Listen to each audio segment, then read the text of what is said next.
చంద్రబాబు నాయుడు గారు ఉచిత బస్సు గురించి మాట్లాడిన మాటలు చూద్దాం ఒకసారి.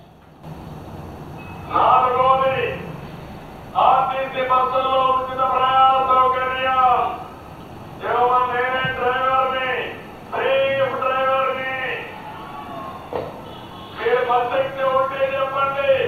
మా చంద్రన్న చెప్పాడు, నేను ఏ ఊరికి పోతున్నా నువ్వేమి అనడానికి వీల్లేదు.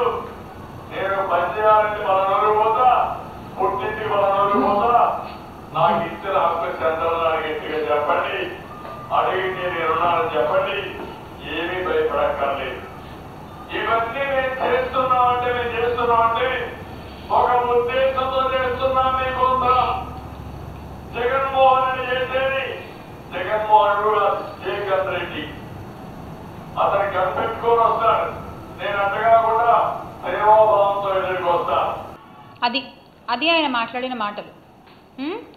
జగన్ రెడ్డి గారు అయినా కూడా ఆ గన్లోంచి వచ్చే ప్రతి బుల్లెట్ కూడా చాలా సూటిగా వెళ్ళి తగులుతుంది. ఆయన నోట్లోంచి వచ్చే ప్రతి మాట కూడా అమలయ్యి మనకు కనబడుతుంది.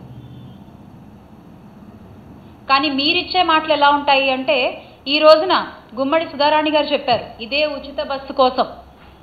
ఆవిడ ఏం చెప్పారు, ఏ జిల్లాలో ఉండే మహిళలు ఆ జిల్లాల్లో తిరగడానికి మాత్రమే ఉచిత బస్సు అట. ఇక్కడేమో ఈయనేమంటారు, మేము ఈ పనికి ఈ జిల్లా నుంచి ఇంకో జిల్లాకి వెళ్ళాలంటే ఎక్కి చంద్రబాబు నాయుడు గారు నా పేరు చెప్పండి అంటారు ఈయన.